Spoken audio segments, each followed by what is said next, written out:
It is the first day, first hunt, first morning, whatever, of early muzzleloader season here in Iowa. So I got the old muzzleloader with me here, and I'm gonna head out and just do a sit. I'm just gonna kind of sit and see what's going on. I have been observing some deer activity for sure in the evenings. Down in the bottom is kind of by my place. Not sure what's going on in the morning, so I'm kind of taking an easy, almost a chill hunt this morning. I'm up on kind of a slope overlooking, really these are normally marshes when it's not dry out, but I found that the deer have been kind of feeding in some of these dried up marshes. The vegetation that grows up in them they like. So decent little vantage point up here. I got when I first moved to this property in 2020, my early muzzleloader doe came from this area.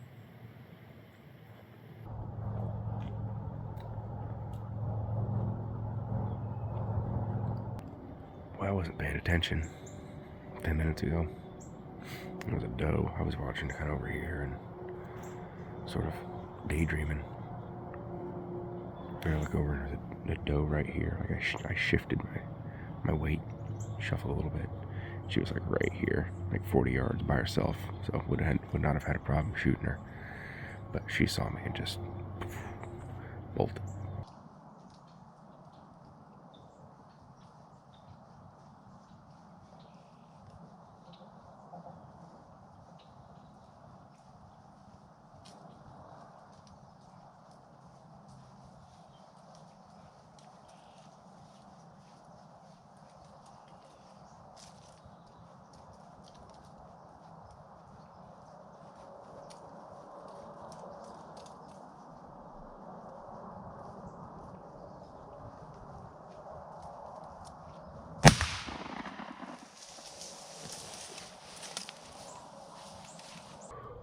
Well, I just pulled the trigger on a doe. There was like 5 deer that came out. Kind of a group of young ones and does and all that, all that stuff. There's still 1, 2, 3, possibly 4 deer just sitting here looking at me. I mean, it was it's like point blank pretty much. She was maybe 20 yards. So I think she's just off to my left. But I'm kind of waiting on this other deer to just like go away. And if she's bleeding out, then I'm kind of waiting on that. Not usually advisable to just go and rush in and push the deer. And if she's not dead, have her run. So we'll give it a second here. Well, I'm gonna go look for blood. I don't think I found blood anyway. Not very much. It's right there. I came around the corner here and she blew and ran up the hill. So that's not great. So there is blood. There. On some of the leaves here. But not a lot. Really kind of concerned that I didn't get a great hit. The blood that I'm finding is pretty sparse. It's really not finding those good pools that I like to see. Just like a trickle. Not even that. Tiny droplets. Obviously you hate to, the goal is to shoot something and kill it right away.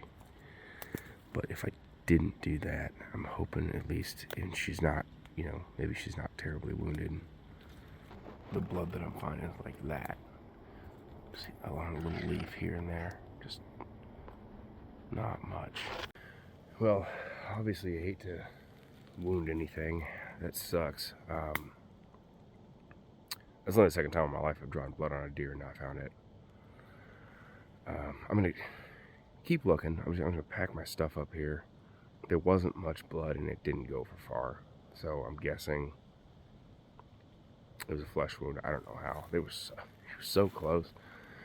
My scope was still on 9 power. I'm used to taking 80 yard, 75, 120 yard shot. She was like 35 yards, if that. So it's probably a ill-advised shot.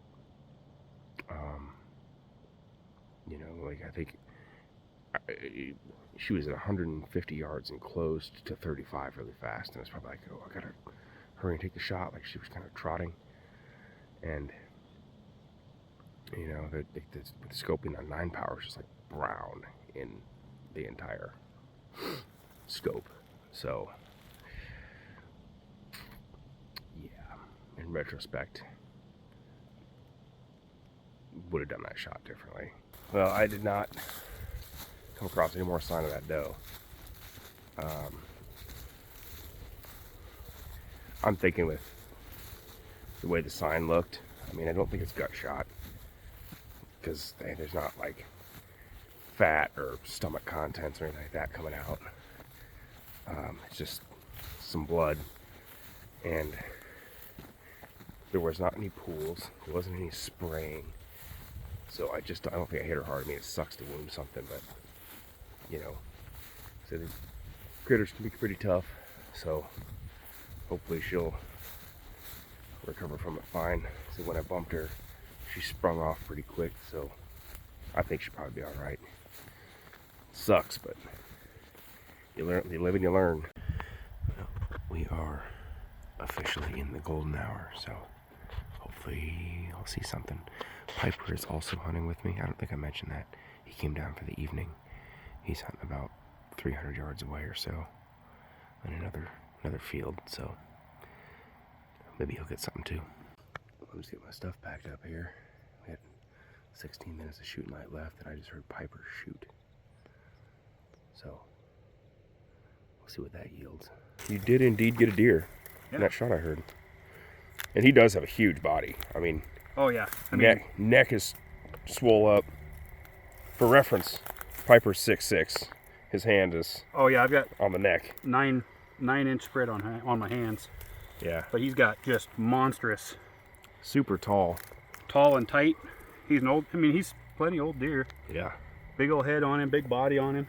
I mean, I'll bet you'll get 90, 100 pounds of meat out of him. Oh yeah. Pretty close. Quality deer. Heck He's yeah. a big boy.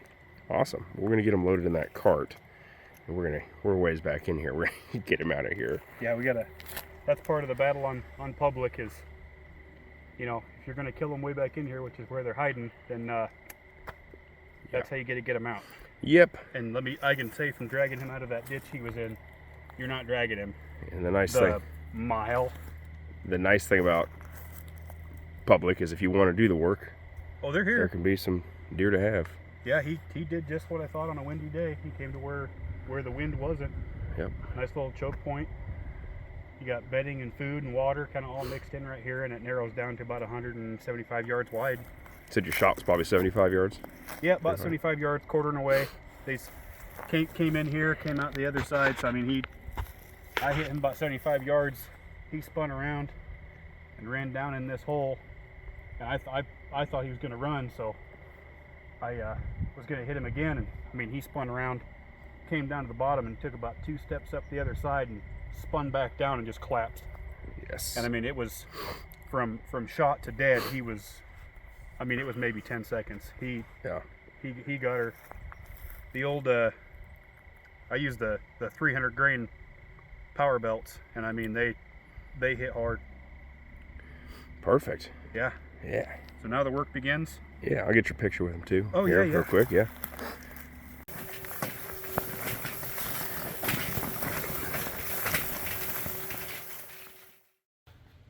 Well, we have gotten a pretty nice little cold snap here for the early muzzleloader season. It's down to like 21 degrees, so I'm probably over bundled.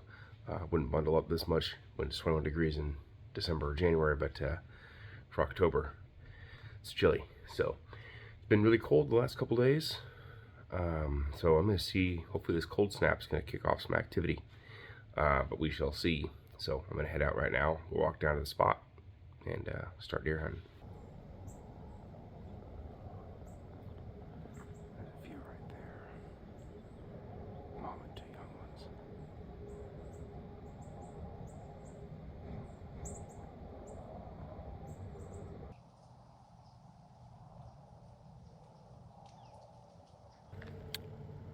Well, that doe's blowing at me now.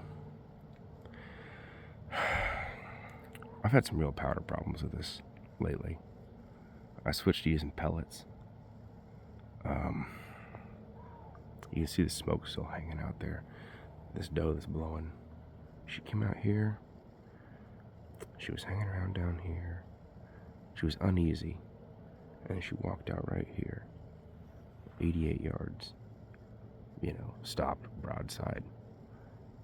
Put the crosshairs on her breadbasket, pulled the trigger. And it was just like a little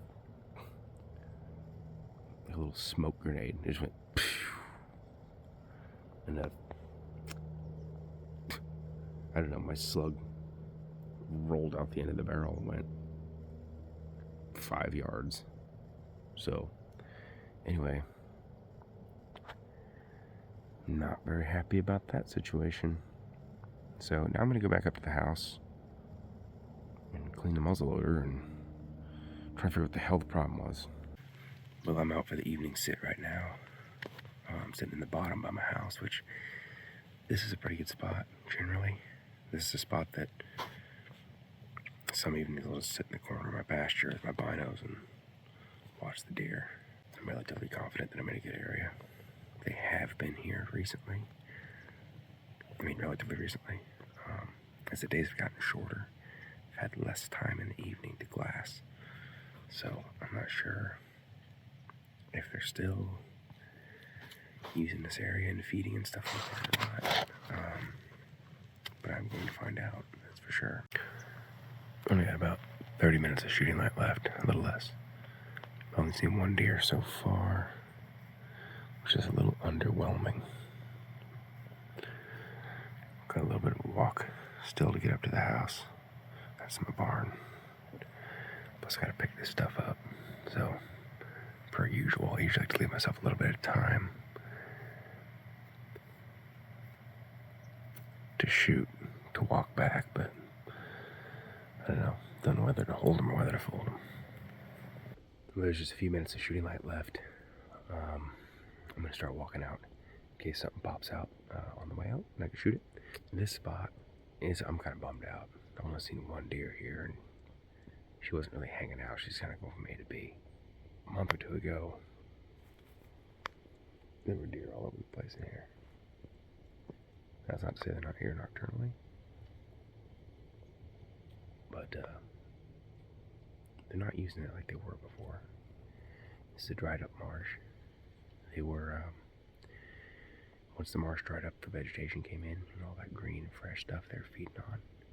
Well, now it got cold and dry this fall, and it's all brown, and I don't think they're feeding on this stuff. So, that's the way it goes.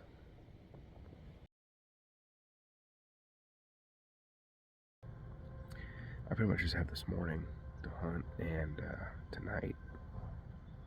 So, we have to see what happens here. I had a few mishaps this season between a misfire and just missing. Well, kind of missing. Nicking that one doe.